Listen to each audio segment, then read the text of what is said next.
people always ask me like, okay, what do you do for a living? And my response is literally, I'm an entrepreneur in the food media space, right? So I thrive on building ecosystems that make people feel comfortable around food, and I monetize each level of those particular ecosystems, right? So I don't look at myself and go, I'm in the food service industry. I look at myself as a social media influencer who's built an ecosystem and has monetized that ecosystem, right? Because without this idea of a brand, without this idea of an ecosystem, Darius Cooks does not exist. So all of the energy and effort that I put in,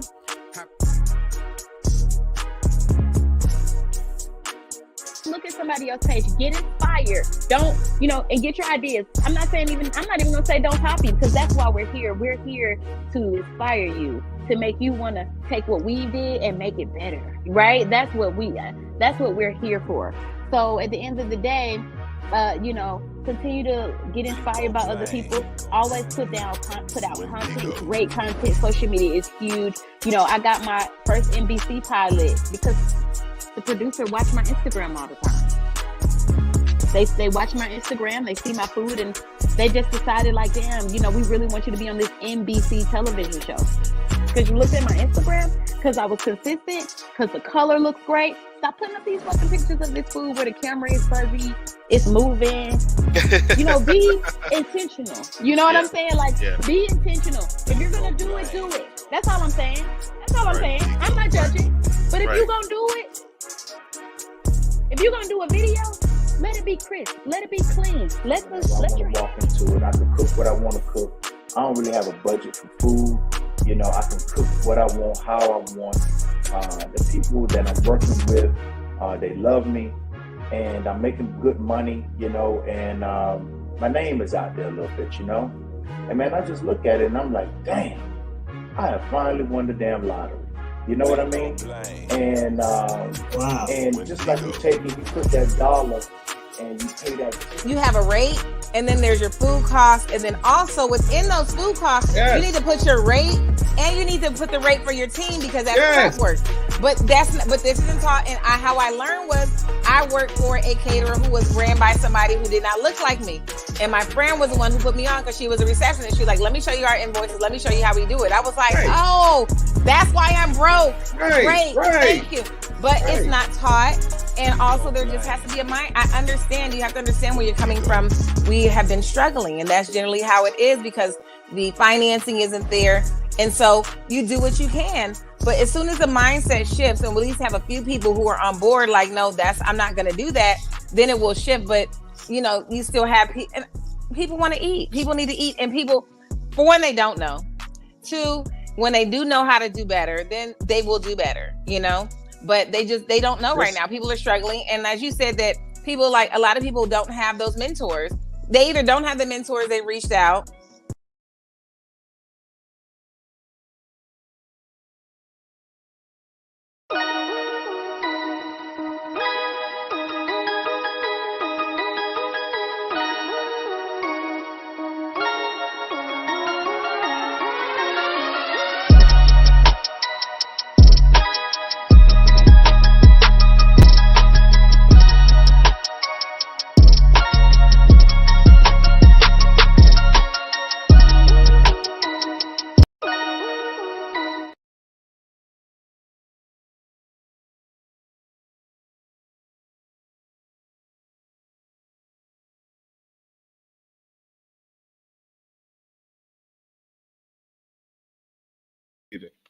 There we go. What's up, everybody? It's me, your boy, Chef Jay Ponder, for another episode on Chefprenur Academy Kitchen Boss Series. And listen, right now I think I'm on like chef number 4 or 5. I got like a ton of chefs lined up to come on the show. Chefs you probably heard of, some you never heard of before, but the whole point of the show is to get some inside insight on what it takes to become a boss in the kitchen. And today I'm excited because me and his brother both served in the armed forces.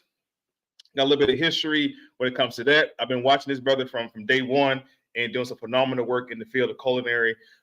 As to everybody having the show, like the whole point of the show is, one is to kind of give you, again, just that insight for what it takes to become a phenomenal chef or caterer or private chef. Me, myself, I'm a private chef, personal chef. I don't identify as a caterer, although I do cater. And we can talk about that a little bit later. And also to introduce you to my series of teaching, Chefprenur Academy. Now, Chefprenur Academy came about because, again, I'm a military veteran, and I felt like, and I was a cook in the Navy. So being a cook in the Navy, when I got out, I didn't know what to do with those culinary skills. So what I had to do was I had to fail often, and I learned. And I said, damn, I wish I had a mentor. I wish I had somebody to show me the ropes of what to do when I got out of the military. Unfortunately, I didn't. So I built this program primarily for Navy veterans who were cooks transiting out of the military to teach them the just simple faculties, not how to cook. Chefprenur Academy is not a culinary school, so I'm not teaching you how to cook anything at all. Hopefully, by the time you come to Chefprenur Academy, you know how to cook already. My thing is to fire you up, give you some insight, motivate you, give you some other options as a chef. And one of the main questions I always ask chefs is, name me 3 people that you know who has retired from cooking. And it's always deer in the headlights look like, damn. Because in this industry, unfortunately, if you work for a company, and this is my point every time I go live, you work for a company or corporation like Sodexo, Aramark, or Compass Group, of course you can retire. I'm not saying chefs don't retire, but being an entrepreneur or a chefpreneur in this industry, any entrepreneur should set themselves up to retire or to exit what they're doing. So that's my question to all the chefs. The Chefprenur Academy, name me 3 chefs you know who have retired, and I would get this blank stare, and I would tell them, because yeah, you just cook and then you die. That's it. Nobody has an exit strategy or contingent plan. I come across people who just only like to cook, and nothing's wrong with just cooking, but what else do you have in the bag? Do you have your own pots and pans you cook with? Do you have your own knives, your own cut boards, your own aprons? What else are you selling? How do you make money while you sleep? Do you have to be up on your feet all the time cooking to make money, or do you have other things going on? And then I think for the most part, the light bulb pops on when I talk to these chefs one-on-one, which, by the way, if you want to have a one-on-one conversation with me, you can definitely reach out. Hold on. Put my email up here. Where's it at? There it is.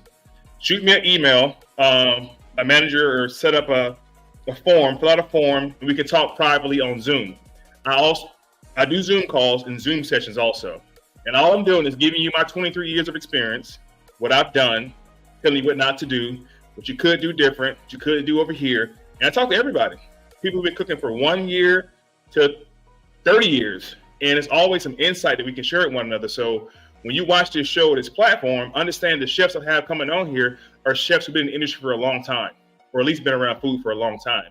And this is for junior chefs or cooks or people interested in joining the culinary field to listen up. And this is for everybody, not just chefs, front of the house, back of the house, servers, dishwasher, restaurant managers, owners, anybody in the food service industry. This show is for you. And more importantly, shoot me an email if you want to talk one-on-one with Chef Ponder, myself, and we can go through your business plan, talk about some strategies, and get you on the right track. But enough of that. Today, long time waiting. Again, I've been waiting to rock with this brother for a long time, man. And I'm glad he had the opportunity to get with me today.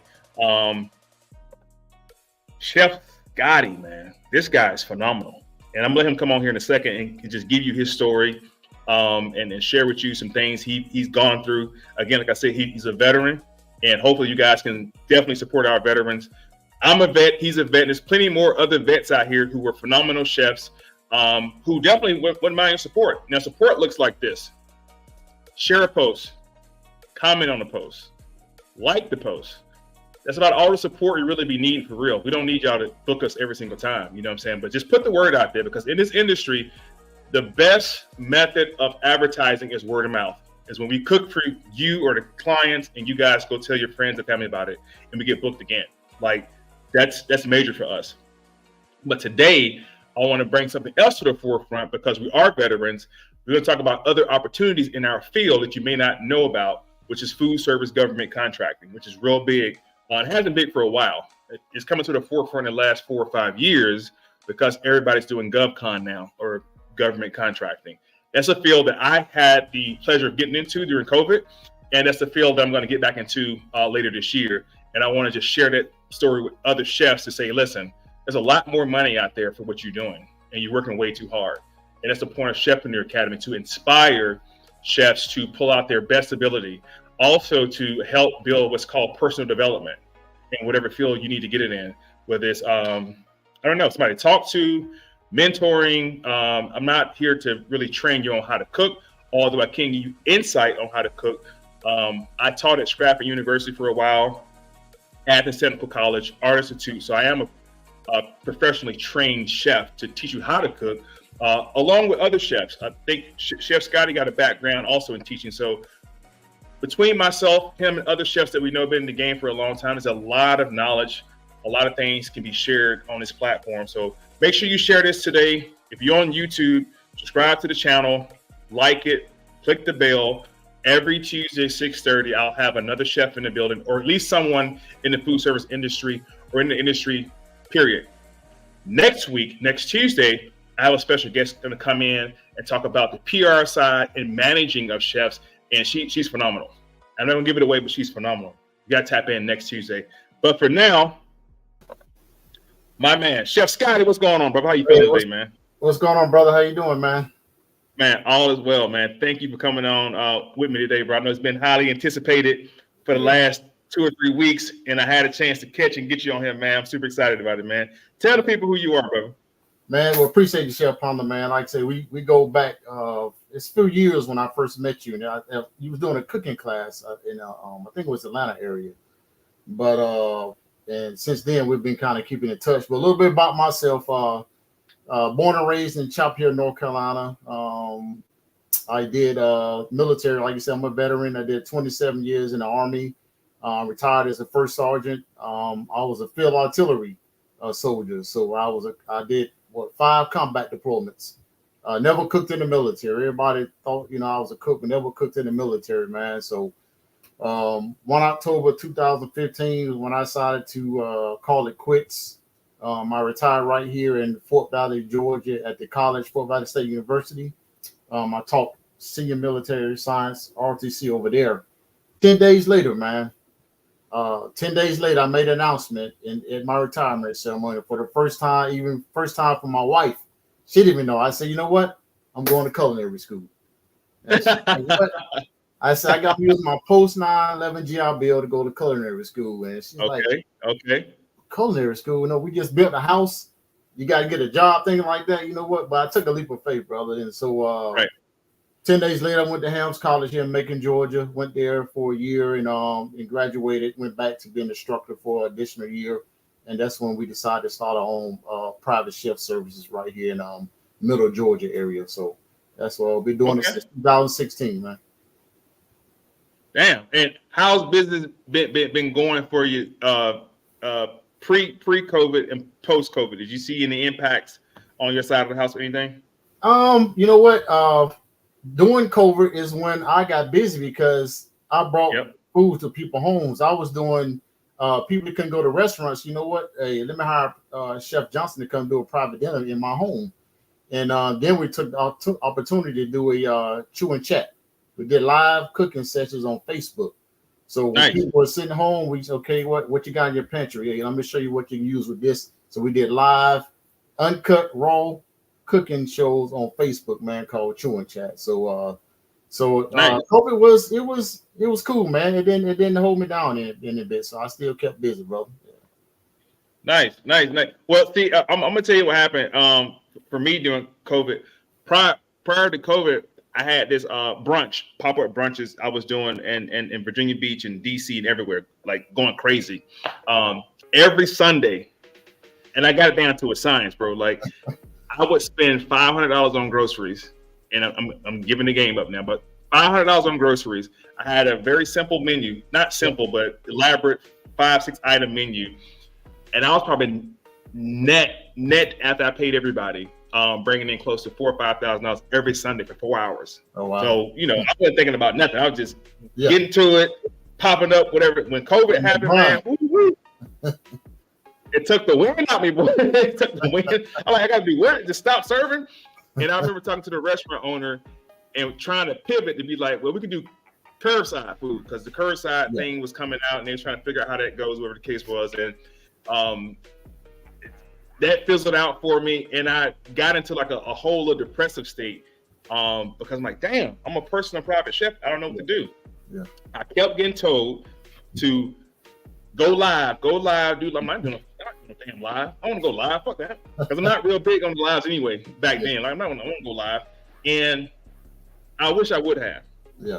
I wish I would have done the same thing you did, was put the camera on, hop in the kitchen and just do some stuff, because there's people who have took advantage of the situation and they're doing phenomenal. We'll talk about it a little bit later, but people like, I think her name Tabitha Brown, I think she is. Darius Cooks, I know him very well. And just talking to him yet, but watching her stories, like, these people aren't even chefs. Yeah. So now those people who started with the lives and going live back then, we've seen them grow their platform dealing with food. Now we have a new genre people call, what do they call themselves? Foodies, who go around and taste food. I remember a time where it was just food critics, like actually trained people to go out and take. Now everybody fucking tasting food with a camera, and they got blogs. So the game has changed so substantial, and I wish I would have got on that train back then. Never too late, because I'm here now, but never too late. I wish I did it back then. And for me, it reminded me of the dinosaurs. The dinosaurs did not want to evolve, so they died off. And that's how I felt. Yeah. Luckily, I got an email from the ACF, and they were doing these live chats and Zoom calls, because a lot of chefs in the industry was going through a huge depression, like suicidal stuff and everything. And I'm like, damn, what happened? And the lady explained, well, you have chefs who've been working 50, 60-hour weeks, and now they're just at home doing nothing. And it's driving them plumb crazy. And they don't want to hop on the camera and do these live tutorial stuff, whatever the case is. So I commend you, bro, for being able to pivot and take advantage of it. So that's great. And the thing about it, when I stopped doing it, I had people come, man, when you gonna go live again? When you gonna go live again? Because it was like genuine. It made people feel like I was in their homes cooking when we did the live cooking things. And the thing about it was uncut, man. So if I made a mistake, or my wife said something, because she was with me, so if she said something or whatever, it just flowed, man. And so it was very genuine, man. And it was fun, brother.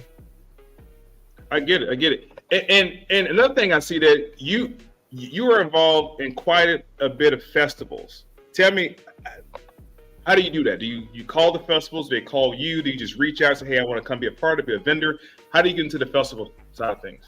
Man, it's basically they get in touch with me, word of mouth, because they got a lot of clients here in this area. And so first thing they do is let me Google private chef. And then here, Chef Scottie, nothing pops up. And so they go to my page, they see the reviews and comment, things like that. So they say, hey, I want to, like the Georgia Peach Festival is really big here in Fort Valley. And so I've done that, about 2 or 3 times, man, the Georgia Peach Festival, cooked for that. And then a lot of other things. So just basic people reach out to me, man, and ask me what you'd be available to do it. And I said, sure. If I ain't got nothing going on, I'll take care of it. Yeah. But you said something earlier, man, about caterer. And I'm the same way. I don't call myself a caterer, but I have done some catering, but I'm a private chef. People hire me as a private chef. So I'm into the gourmet cuisines, the 3, 4, 5 course meals, plated dinners at your table. That's me. That's what I do. Yes, sir. And it's crazy for me, because in the military, I was what they call a PQCS. And before I got to that stage of being it's a private quarters mess specialist or culinary specialist. It means I work directly for the admiral, or in your case, the sink. And I had to go to another advanced culinary school. I've been to 3 while in the military. I had to go to Fort Lee, Virginia, to the Army base. And that's when I found out the Army be fucking throwing down.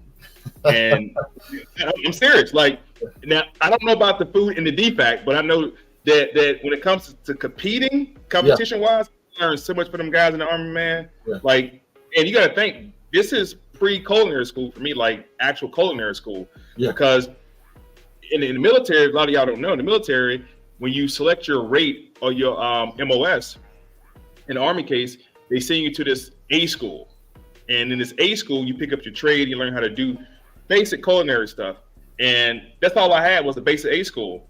And my first command was the USS Harry S. Truman, feeding 5,000 people in this big ass aircraft carrier, making backs and backs of food. Yeah. And a lot of chefs took me on their wing, man, taught me a couple of tricks of the trade, whatever the case was.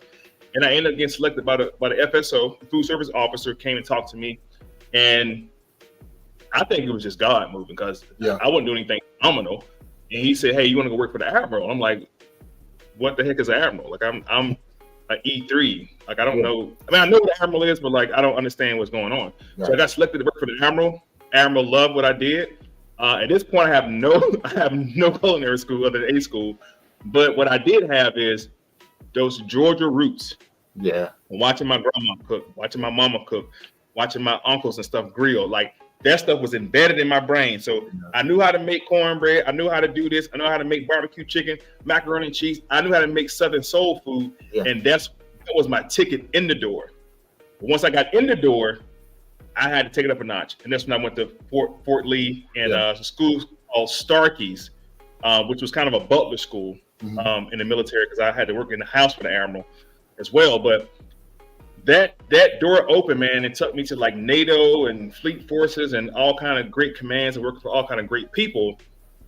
So when I got out of the military, I had all that stuff, in my bag, but none of that stuff translated to the civilian sector. And I'm saying that because you got out, then went to culinary school. So I had to unlearn all that military, what they call it, the little recipe card. I had to unlearn all that crap, dump that crap, and then reload on the information you guys got in culinary school. But my question is right here. What do you think about cooks now calling themselves chefs? You went to culinary school, you earned your title, you worked your butt off, and you're still grinding. How do you feel about people calling themselves chefs with none of that stuff you've done? Yeah, man, that's because I didn't know the difference until I went to culinary school myself. I seen people cook, like you said, you grew up in the kitchen. I did. My grandmother, my aunts, and my mom, all them were cooks, man. And so, so I got to cook. But now when I went to culinary school and graduated and learned, the back of the house, front of the house, you learn the, like I said, dishes. You learn how to management. You learn how to cost and control everything and health. That's when I realized, that's what a chef is. Chef is somebody that, me being a first sergeant, I overlook 100+ people. So a chef, you might overlook, 5, 6, 7, 8, 9 people. And so you got to manage those people. So that's a chef. It's not just about cooking, but you got to, the managed portion is what cooks, I think they miss out on. They don't know. Okay, yeah, I can cook, but can I manage 5, 6, 7, 8 cooks at the same time and still do the job, man? So yeah, I mean, people, if you want to call yourself a chef, then God, so be it. But I know I've been trained, professionally certified. I'm a chef, so that's what matters, man. Yeah. Look, I tell people all the time. I say this right here. I say, well, because I'm gonna tell you what happened also during COVID and post-COVID. TikTok started taking off, and these people, cooks start hopping on there and start putting cheese on everything and making it look super savory and super ooey gooey. And I'm not hating. I'm not hating nobody at all. The salt bay thing. They started doing all kind of crazy stuff to the food, and it looked like the people started to book those people more than actual chefs, right? And I remember moving to Atlanta 4 years ago, and people reaching out, to book me or whatever the case was. I gave my price. It was like, well, that's too much. That's a lot. That's a lot. Like, no, that's the cost. But what I found out was cooks, people who cook didn't know what to charge, so there was lowballing everybody. But of course, you get what you pay for. So these people were paying $800-900 for banquets and weddings and stuff like that, $1,000 to feed 50 people, whatever the case was. And, you know, the quality of service, I'm sure, was very poor, but it fit in their budget. So now I guess people started realizing, like, wait a minute, we got cooks, people who can cook real well, masquerading as chefs, and they don't do the managing part. And that's the part I want to segue into is costing food out, like your pricing. Like, what gave you the insight on pricing yourself, your services, first of all, and then pricing your food out? Did you have any struggles with that starting off, or you kind of knew what it was from the beginning? No, I did, man. I had little struggles with it because you hit it right on the head with the, you know, with you got, you know, cooks that call themselves chefs and they may price, okay, this $20, I charge you $20 per head. And then here comes Chef Scottie going to charge you $100+ per head, but you get what you pay for. So what got me on track, man, was I took a class at the Vector Center, man, which is for veterans, and it's called Boots to Business. And so I had to learn the demographics in this area, man, because me being here in Warner Robin versus being in Atlanta, Georgia, or somewhere else, you know, it's hard to charge the same price. You know, in Atlanta, you know, you charge, but I can't charge those prices here. So I had to learn that demographics here, man, and kind of find my niche in between. But once I found that niche, and I said, you know what, and I had a lot of friends tell me too, hey, brother, say, Chef, man, don't lose your value. Know your worth. That's it. Know your worth and charge your worth, man. Because I learned this, man. People gonna pay for what they want, not for what they need.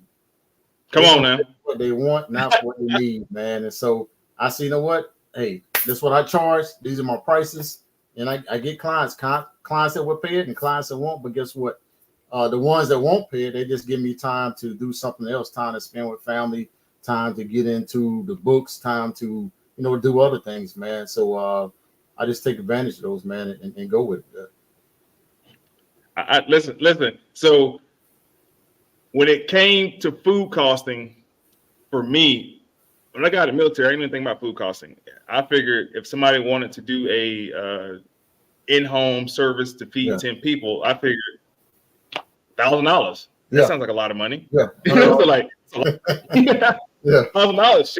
You know, get out of the military, like, all right, 1,000 feed 10 people is nothing. Because I just fed 5,000 people, so 10 people, that's nothing. You know what I'm saying? Yeah. And I'm not gonna lie to y'all, it took me a couple of years to catch on to the fact, like, wait a minute. Yeah. I ain't making no damn money. Yeah, because you're spending your food costs, you know, you spending $300-$400 food, you know. So I'm not making no money. But you know, at first it was fun. And then the era of cooking for celebrities was also a thing, right? And these celebrities were not paying me any money. Yeah. And that's something that people may not even know about me. Like, this is early, not now. I get paid now. Like earlier on, I figured I'll just take it on the head, told her, hey, buy the food.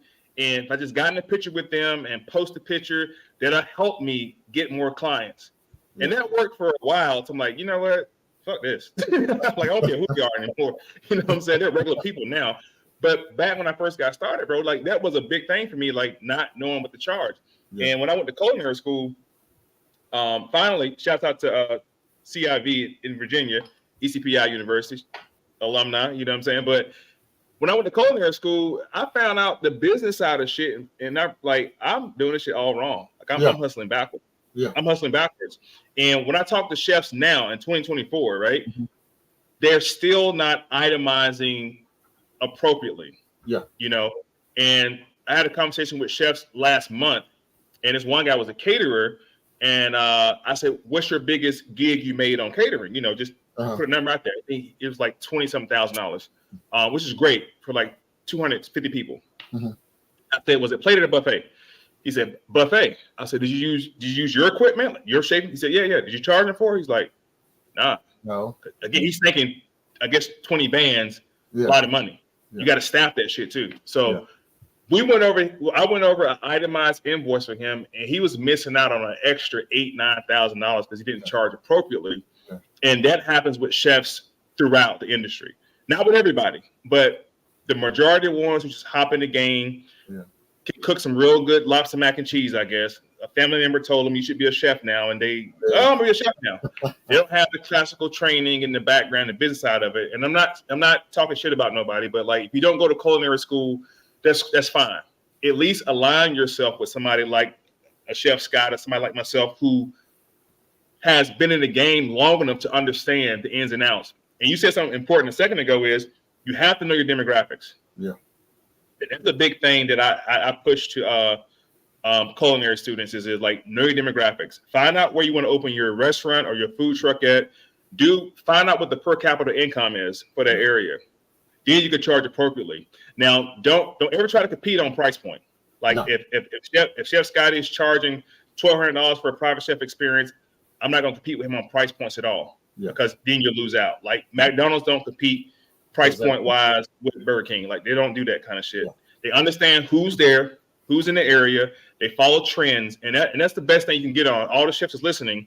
If you're not quite sure of your per capita income for your area or demographics, when we say demographic, we're talking about how many Asian people in the area, how many white people in the area, how many black people in the area. Then find out what their medium and minimum household income is. Yeah. Because that's the same thing Kroger's doing. That's right. That's how they know where to put a Kroger at or where to put a 7-Eleven at or this place at. They're finding out like where the money at. Yeah. Which if you look at the urban areas, which means the hood, urban areas, there are not a lot of options in those areas, which create what's called food deserts. Yeah. And the reason being because the minimum household income is too low to put a Harris Teeter's or a Whole Foods in that area. Yeah. So the same thing with us as chefs. Yeah. We want to go where the money at. The second thing is your service. What's needed in the marketplace right now? Yeah. The buzzword now is health and wellness, meal prep, whatever the case is. So if you offer those services, you have a better chance of getting clients. Somebody just said the Census Bureau. Hold on in the chat right here. I guess that's a resource you can check out to find out what's going to. And see, I didn't know that at all. That's new to me. I just picked the area and just start Googling and did the research on it. You know what I'm saying? So that's great. That's great to know that we can go there. But chefs, culinarians, you guys have to sit down for at least an hour a day and teach yourself how to do costing on your food and costing for your services, right? Because that's how you make money. That's how you make money. Just getting paid for gigs here and there. I mean, it works for a while, but understanding those things that chefs just mentioned will take you a much longer way. It's not just about how you make money. It's also about how much money you're going to lose too if you're not doing the right cost and control. Facts. Yeah. And because I got really good at it, and a lot of people don't want to hear that shit. They're like, I don't want to hear how to do all that. And that's fine. But I asked the chef a question: how much do you charge an hour for your rate? Again, deer in the headlights look. Like, what do you mean? Every hour that you're running to the store, buying food, prepping the food, driving to the house, getting out the car, unpacking your car, unpacking the food, fixing the plate, cleaning up the kitchen, leaving, are you charging for your time? Because if you work for a restaurant, they're going to ask you, like, what do you want to get paid an hour? You're going to get them an hourly rate. Yeah. Working for yourself, you have to have an hourly rate too. If you're a personal and private chef, you should be somewhere between $75 to $125 an hour at minimum. Yeah. Again, if you're a personal and private chef, you should be between $75 and $125 an hour minimum. If you're a caterer, however, it's a little bit different on the catering side of the house. If you're a caterer, you want to itemize your equipment. Meaning, if you have your own chafing dishes, you should be renting your chafing dishes out for that event. Your own chafing dishes. Let me back up a little bit. If you're a caterer, you've been catering over a year. Every time you do an event, you should save 10% of what you made, whatever that number is, put it into an account. And every month you start buying your own equipment. Go to Amazon. Start off with the little lid shit first. You can get all fancy off the rip. Start buying your chafing dishes. Start buying your own plates. Start buying your own cups, your forks, your knives.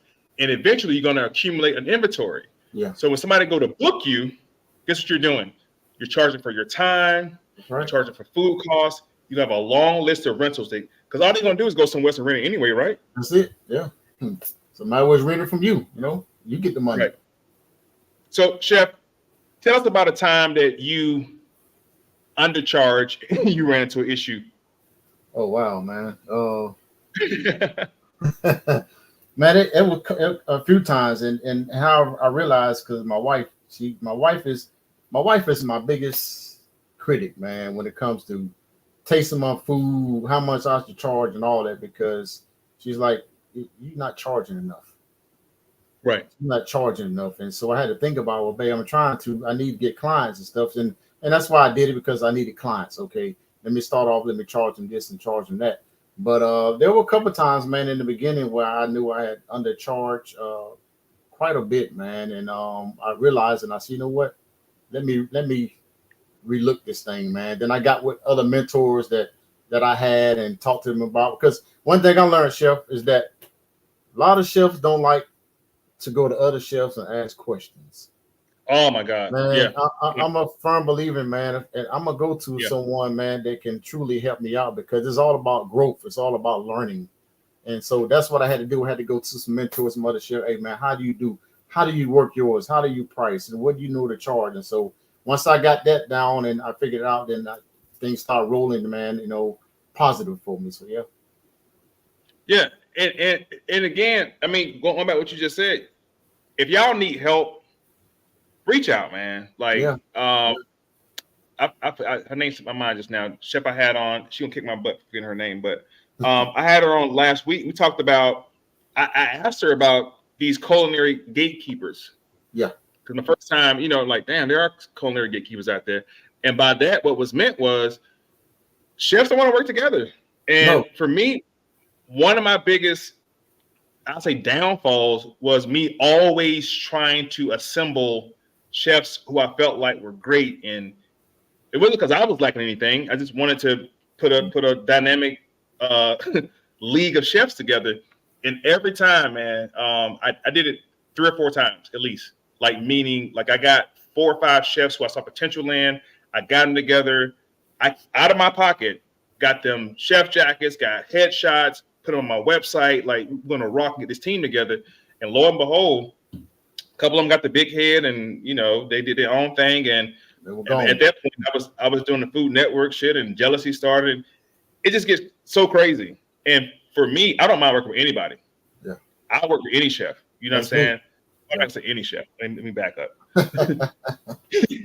A chef, like somebody who's a chef. Yeah, we can definitely collab together and make some money. Because I look at the culinary industry like this, bro. Like, I want to start dealing with chefs how they deal with rappers and entertainment. Like, I want to start booking chefs to come in and do something. You know what I'm saying? Like, for example, let's imagine we rent a venue, and 5 chefs, I know 5 chefs. We all get together, talk, and we just start doing our own events. Like, in Atlanta, I don't see no chefs doing their own events. They're either waiting to get booked by somebody, but I don't see the collective of chefs coming together doing anything. You know what I'm saying? That's phenomenal. Like, there's a lot of talent everywhere. Like, between me and yourself and other chefs, even Chef Ty. What's up, Chef Ty? Chef Ty's in the chat. Yeah, a lot of great chefs, and Chef Ty's another one who don't mind working together. I worked with her several times. We went to New York together. You know what I'm saying? Like, phenomenal people like that I know that, but we should think about coming together at some point. And I'm gonna say this real quick before I pass the mic.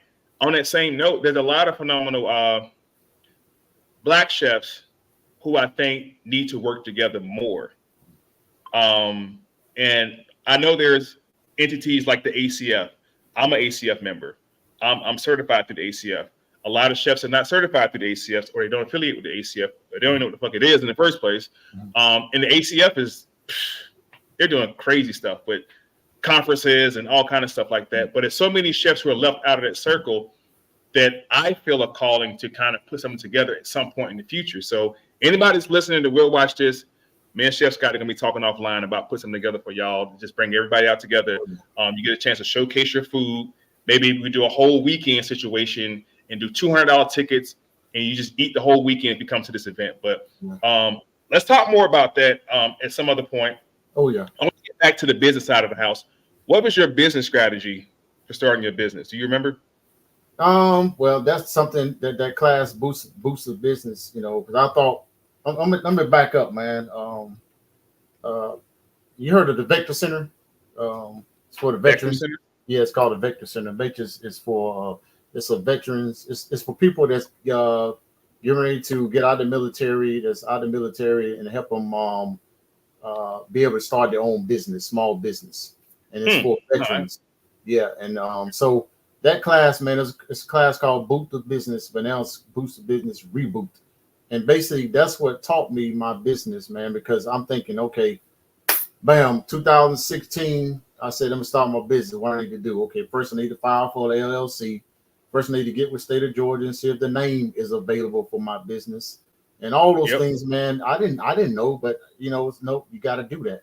And so once I did that, okay, so well, how do I market my business? How do I sell my business? How do I sell my product? I'm not selling vacuum cleaner thing like that, man. I'm giving you food. And so how do I market food? How do I sell that food to people? And so I had to figure that piece out, man. And once I again sitting down with other chefs, other mentors, man, that's what got me. Okay, this is what you do, Chef Scottie. First off, demographics. Find out in your area who with the minimum market is, the money is making. Okay, go to these people, and then okay, this is what I want to charge, this and that. So that business part, man, is very important because a lot of us go out, and I got a lot of people say, "Hey, chef, man, I want to start my business. What's the first thing I need to do?" I said the first thing you need to do is find out what it is that you want to do. Because sometimes people want to start a business, but what is that you want to do? Do you want to cook? Do you want to sell? Find out is what you want to do. Once you find out what you want to do, okay, got it. Now, will that work in the area that you are in? You see what I'm saying? What I want to do, I want to be a private chef. Would a private chef be good for me in this area? Of course, because you don't get it. You don't have to be a private chef. So, yeah, you know what? I'm going to be a private chef. So then I had to get my name, LLC, get all that stuff done. Once I figured that piece out and then start branching out, doing cooking, things like that, and just social media, because I had to spend a little money for like commercials, things like that, man. But once that start going, that word of mouth and that social media thing, man, business start going off, man, because again, it's just service. People pay for great service. You go in a restaurant, you're going to pay for great service. We don't mind spending $100, $200 on a meal in a restaurant. You know why? Because the service is good and the food is good. So that's what I try to bring to people, man. That's the business plan. Man. I want to bring that same thing, but bring it to your house, man. And so it's been good, Chef, man. I love it, man. It's a passion of mine. I'm 56 years old now, so I just had a birthday last March. Last March. And how long would I be cooking? You said it earlier, but there's other things on the horizon that we'll probably get to that, later on in the show. But I enjoy it, man. It was a passion of mine. I didn't know it, but I just love doing it, man. So, yeah. And you said a couple of different things on there. I want to go back to this right here for people that's listening. Once you do your business search and you get your LLC and you have your LLC. Now you want to take your LLC and what's called articles of incorporation. It's documents you get from the IRS that says, yeah, you are an entity. They're going to give you what's called an EIN or a TIN. Yep. Okay. You take those both of those documents, and then you want to reach out to whatever state you in, Georgia, Virginia, Alabama, whatever the case is, and then they're going to give you a license to do business in that state. So you're going to have 3 documents. You're going to take all 3 of those documents along with a valid ID, go to a credit union, possibly, or a local bank that you bank with, open up a business account. That's right. With those documents. And whatever the requirement is of the bank, $500, $100, whatever the case is, open up your business account. Once you get your business account open, you're going to then open what's called a merchant account with Square, PayPal, Stripe, whatever. Yeah. With those 3 entities, I use Square and Stripe. So using Square, right? Anytime you do a transaction as a business transaction, because when you register with Square or Stripe, they're going to ask you for all your credentials you just got document-wise. Now you are ready to do business. Yeah. Everything he just said, I just said, makes you prepared to do business. There's one other thing that personal chefs, private chefs, and caterers that I know personally do not have. Some do. They don't have insurance. Listen to me. That LLC may protect you to a certain degree, but according to the health department of your local city or municipality, according to the state government, right? You get anybody sick due to malpractice of mishandling food, it ain't gotta be your fault. Especially if you go to somebody's house, because it's not your kitchen necessarily. You don't know what they did prior to getting it. Hopefully you clean the kitchen before you start cooking and you clean it after you cook. But anything can happen. And that person ends up getting sick, or a new allergy happens, whatever the case is, you're in trouble. Yeah. You're in trouble. So there are entities out there that do insure personal private chefs and catering companies. And it's literally like $125 to get started. It's like $300 for the year. I think it's called Insure My Food. Go look it up. I'm not going to show them on my show because they're not paying me to sponsor their ass. But Insure My Food, you can go look them up. It's like $250 for the year, y'all. Please get that document. Again, that's going to be and this is for any business, your LLC, articles of incorporation. You take those documents, you register with your state, they give you a license to do business in those states, and you have to pay those entities yearly. So hopefully throughout the year, while you're doing these catering gigs and private chef gigs, you're stashing a couple of acorns back, because they're going to circle back with your ass the following year. Or in 12 months, hey, you owe us, for your license or whatever to do business in the state. That makes you legitimate to do business. A lot of people don't have those credentials, and it's like pennies to get them compared to what you can get sued for in the long run. One other thing is, once you have those documents in hand and you're at the bank, open up your business account, now you want to go into try to build your business credit. And building your business credit, you want to try to apply for stuff, credit cards with Sam's Club, for example. If you're a personal private chef, one of your biggest places to shop is gonna be Sam's Club. At least it is for me. Sam's Club and Whole Foods, other spots. Depending on, you gotta do multiple stores these days to get what you need at a cheap price. Food don't went up. So start getting credit cards, start building your business credit. And if you opt to go through Square as your merchant, Square and PayPal has these things called working capital credit. Write this down. Working capital credit is not a loan.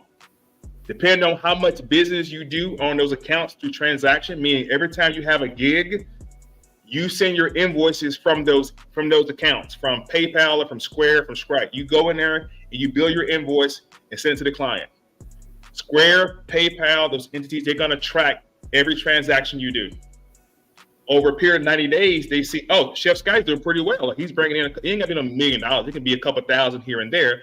But they notice that you have a consistent income stream coming through those merchant accounts, and they will offer up what's called working capital credit, not a loan at all. Depending on how much business you did, you can apply for the working capital credit, $5,000, $20,000, $10,000, not a loan, and they'll put it right in your account. What happens is each time you make a future transaction, they take $7 here, $14 here, $20 here, whatever the percentage they work out with you, not a whole lot. Over a period of time, you end up paying yourself back. But guess what happens then? You qualify for even more money for capital credit. This is how you build your inventory. This is how you go after that food truck you want. This is how you go after that commercial space you want, or you just build your business, right? Now, what happened with those merchants, at the end of each year, they'll send you a tax form. This is the business side of shit. People don't want to deal with the business. They just want to cook macaroni and cheese, which is that's what we cook.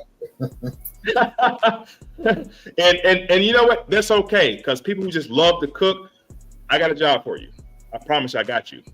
But my business folks, when it's time to claim that or file your business taxes for that situation, you want to do what's called a Schedule C. In the Schedule C, 1099K Schedule C, you itemize everything you did. Everything. Because according to you, you didn't make no money this year. Those are all food expense. And food went up. So I didn't make no money. And you don't get charged anything for taxes. They end up owing you money back on everything. So it's just a feather to put in your hat. Next, go ahead, bro. Most definitely, man. You hit a lot on that, Chef Ponder, man. That business, like you said, a lot of people just go, man, all right, I want to get the pots and pans out. I want to cook, make a delicious meal. But the business background of that, man, it's a lot that goes into it, man. And like I said, once you learn that, once you get that that strategy, that business plan, which is very important, man, because it'll work out at the end. And tax, I get all my stuff to my tax lady, man, and she make it work, brother. So yeah, that business thing is a lot. There's a lot that goes with it, and that Square, I use Square also. I love Square. Listen, it does everything for me, man. I'm gonna tell you something about Square real quick though. What's up? Square has went up on their rate, so it's like 3.5% for transactions. Stripe is a little bit less. Stripe is like 2 something, around 1.4 something, whatever the case is for Stripe. So take a look at the percentages, depending on your volume too. Because I know a lot of food trucks, people who do like volume constantly. Like myself, I don't do high volume. I might have a high invoice here and there, but I don't do everyday sales like other people do. If you do daily sales, it's probably worth it. But if you get invoices here and there, it's not worth it. The percentages. If you're not getting that much business per month, I would advise people to check out Honeybook. Honeybook is another option for you as well. That doesn't have a huge percentage when it comes to transactional things, whatever the case is. But if you're doing high volume shit, and you're making high ticket volumes, and Square is perfect for you, weigh your options. Y'all know y'all business plan. Look at all the merchant accounts. Here's the cool thing about merchant accounts for entrepreneurs. A lot of times, companies want you to have proof of income, and we don't really work for nobody. We don't have W-2s and W-4s and pay stubs. Square and Stripe also offer a form where they can create that for you. They can create those form documents for you to make it look like it is legit. You know what I'm saying? You look like a real business. And if you are the business owner of the entity, you should take out not a salary, but you should also pay yourself. Because on Square, it allows you to build profiles for your employees. Yeah. I do it.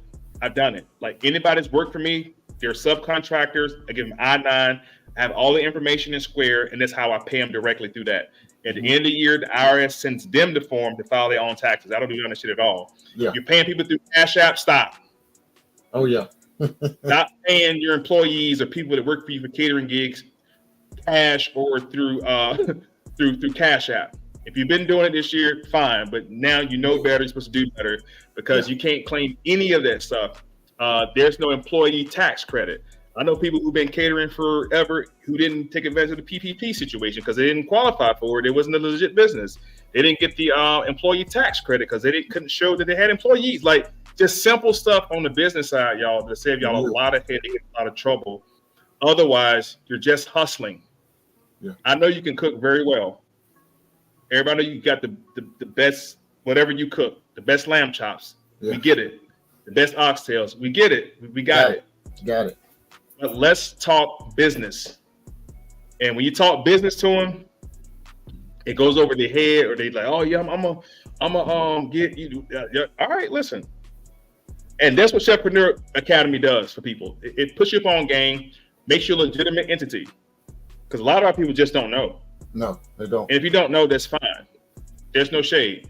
But you got people like Chef Scottie who's here, who know what time it is. I know what time it is. There's several people who understand the business. We have to be more willing to share this information. And this is why the platform is here, for other chefs to hear the information, give it some consideration, and then go after it.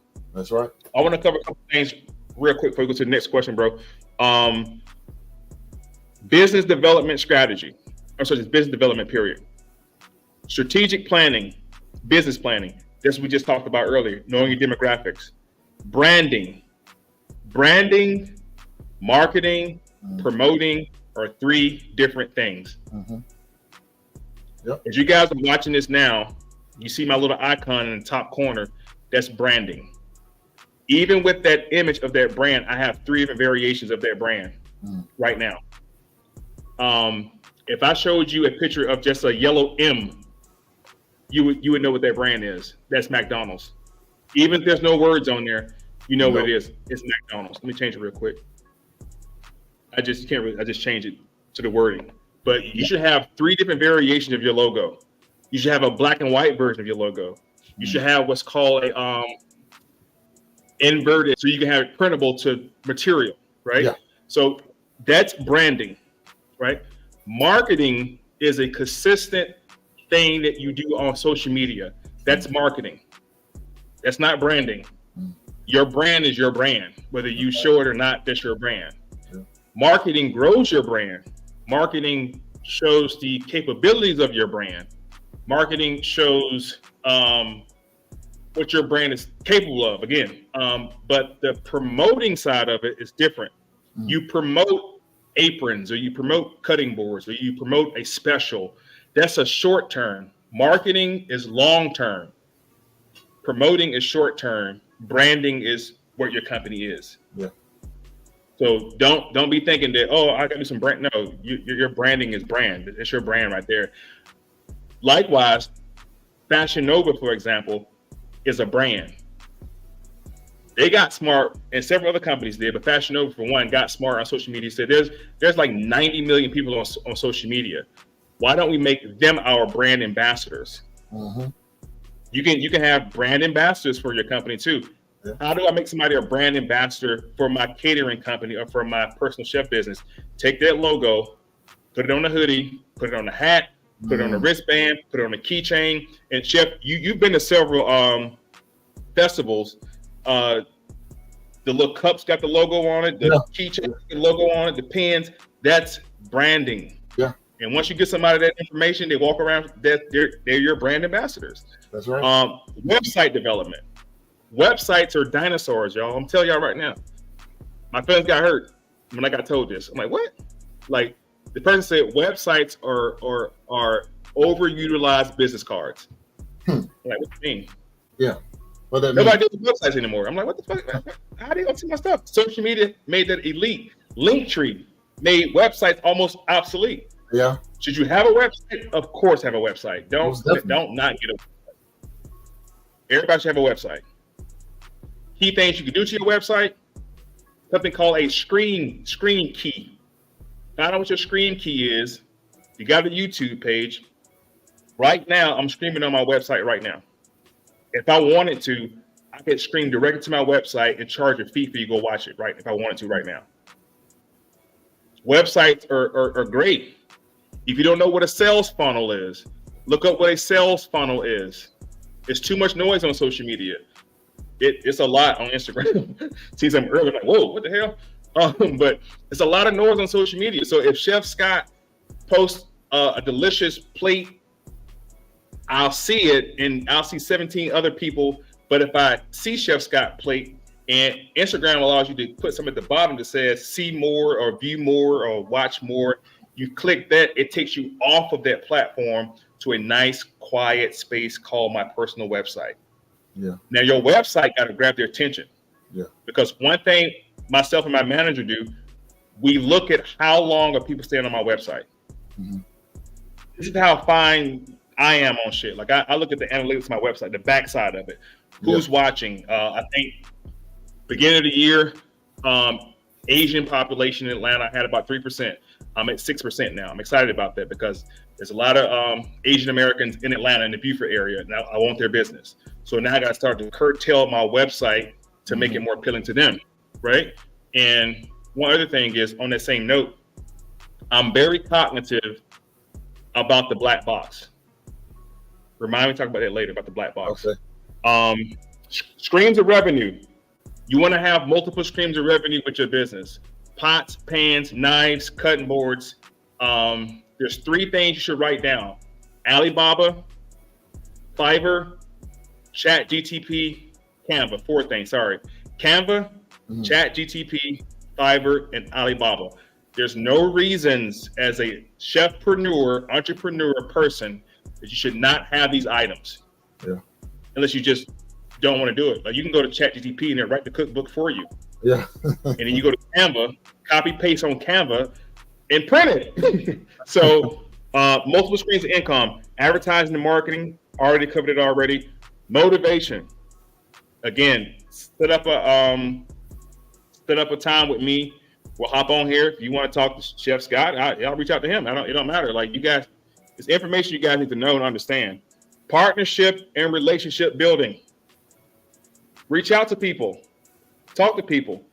I tell people every time on social media, there's not a time on your page you should be posting food and you not tagging Whole Food restaurant. Tag all them jokers, and you keep posting, you keep tagging them. I had Restaurant Depot repost my stuff a couple months ago. I didn't even know it. I'm like, oh shit, because I had bought a tenderloin from Depot and cooked with it. I tagged them with it. You know what I'm saying? So tag everybody that you shop with. It's important. Back of the house and front of the house, that's for a later time. But you definitely want to have your team in place. I have a front of the house team and back of the house team myself. When it comes to catering and events, I probably do about 10% of the cooking because shit, my manager, you know. But you think you want to add to that, Chef? Before we move on? No, man. This was a lot. I like this breakdown right here, man. I like that. That's good. And now you can speak to this right here because I am a veteran and you're a veteran. There's certain structures in the military that we picked up that other chefs really don't have. You know what I'm saying? Like, I like to call us a hybrid chef. The average chef cooked for a while in restaurants, may have or may not went to culinary school. They can cook real good, whatever the case is, but there's a certain aspect that we get from the military that I think other chefs don't have.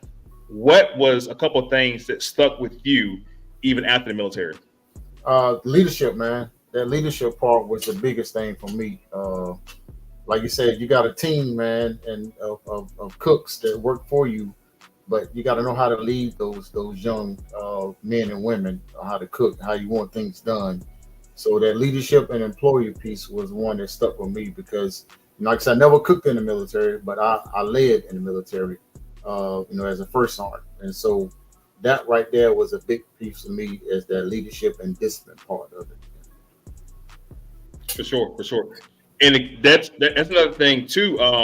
Besides the leadership, for me, I was in the Navy. Go Navy! I was in the Navy, and being out to sea, we don't have the choice to go to the store and get some more produce. Like we get maybe one or two what's called a unrep, which is a supply ship that sends over what we need. We do a big order and then get it over to us. If we run out of something, then shit, we're just out. Like that's it. So the military taught me leadership, but it taught me how to be hella inventive and just quick on my toes about anything. You know what I'm saying? And there'd be a lot of times I had to prepare dinner or lunch for these flag officers, and they don't want to hear that shit. That we ain't got nothing. So right, we gotta make it happen. So after 10 years in the military of making it happen, when I got out and started working in kitchens, I was untouchable. Like, I know coming out of culinary school, a lot of culinarians go into the job market and they have to have a bowl and a whisk and this. Man, give me that damn cup. Let's go. Like, you know what I'm saying? Like, it's a different attitude, I think. It is. Of leadership style and getting it done. One thing I had to calm down on was, I don't know how to call it aggressive, but we hey, get your ass up. You know what I'm saying? Yeah. I come from that era of cooking. The culinary school, man, because I came in late in the game, so to speak, in the culinary field. I was late in the game, but it's not how you start, it's how you finish. I tell people. Right. But I in culinary school, man, it was because you uniform head to toe, you get checked. It's the same thing in the military. You get checked, you line up, looked at hands, fingernails, top to bottom, you check, man. Uniform. I did that in the military for 20 plus years. That was easy, man. But these young men and women, man, it was hard for them. It was hard for them to be in line, getting inspections done, sit in class, be quiet, this and that, man. But so I was like the older person that was still was a leader in the culinary field, but it was new to me. But I was still looked at as a leader because I had that background, that discipline from the military, man. So I that's one thing that I took, man, as a veteran. I tell people this day, if you're a veteran, man, you need to promote yourself, man. Promote yourself because as a veteran, man, it's a lot of things out here for us, man, that we just don't even know that's for us that'll make us better for. And as a business person, man, it's a lot of things out there for veterans, man. So use it. That's what I did, man. And you know what? After this, we're gonna talk offline because I'm one of those veterans. I didn't take advantage of none of that stuff when I got out. Like I just took off. You know what I'm saying? So a lot of things that you're mentioning that I'm not aware of, you know what I'm saying, that I still can take advantage of right now. You know what I'm saying? Being a veteran and a military spouse, you know what I'm saying? Like I can take advantage either way. But yeah, we got to talk more about that, man, because there's lots of I don't know what they're offering. Like I'm familiar with the SBA, Small Business Association, and things of that nature, and they have a lot of great things for veterans too. But there's a segue I wanted to go into. I'm glad you mentioned that. Which is something that I'm going to start working on. And I had the opportunity to already subcontract, pivoting a little bit. Have you looked into doing government contracting, food service government contracting? I know every time I talk to you, you mention it. I haven't, man, but that's something I need to get into, man. I know you always talk about it, so I need to get with you offline on that as well. Yeah, listen, what got me so hyped about this right here, and this is no secret, y'all. Like I don't believe in keeping secrets, and that's foolish. A lot of people who are into government contracting, you try to talk to them, they try to charge you $20,000 to have a 5-minute conversation with them, and they think they're just the fucking gurus of GovCon when it's been out for years before they even got started. So once I get fully engaged with it, if y'all have any questions about how to get involved with it, speaking from experience, I literally have done 6 subcontracts for the government out during COVID for the National Guard. The National Guard trains every month, everywhere. And they need food because they're not an actual unit. They're not attached to anybody. They don't have a DFAC necessarily. So the government is constantly looking for people to come in. You ain't got to be no chef. You ain't got to be no damn certified chef for this. To become a part of this right here, you do not have to be a certified chef at all. You have to have a business license and know how to cook. But at this level right here, there's no tweezers and purees, and no, it's what we did in the military. And that's what made it so dope. And the 3 teams I put together were all military veterans. So when we got on base, it was second nature to us how to move and how to act, how to clean the galley. It was second nature to us. That's why I was so successful at it. And I'm like, damn, I want to do other chefs know about this. I'll give you an example. One of the first ones I had was a 2-week contract feeding 400 troops. And for me, that's small numbers. People call me now for 200 person. I'm like, man, I laugh like that ain't shit. But 400 troops, we had to do breakfast and dinner only. And the dinner was a drop off in these Connex boxes. So I had to find a local kitchen, rent a kitchen out for 2 weeks, wrote a schedule for my little team who works night, who work days, which is being a supervisor again, right? Calculating what I had to pay them for those 2 weeks, their travel and their lodging, which I found decent hotels, and I calculated the whole number plus my rate plus the percentage I wanted to make on top of that. And I think the first 2 weeks I did my first contract feeding those 400 people 2 meals a day, I brought in $35,000. After that, I'm not doing shit else with no catering for no. What? It could be 5,000. I don't care. I'm not doing no more catering for what I can do this. And I was at home on my laptop.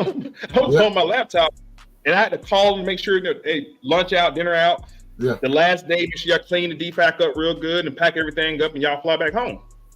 And I got really good at it. And the guy who I was subbing for it said, "You want a couple more?" Yeah, I want a minute you can give me. So I had 5 at the same time. And the downside to it was if something was about to go wrong, I would have to get up and fly there immediately, the next day. And I would be there for a couple of days to make sure. But I learned over time on these teams, I would put a lead person, and I paid the lead a little bit more than everybody else to manage those accounts real well.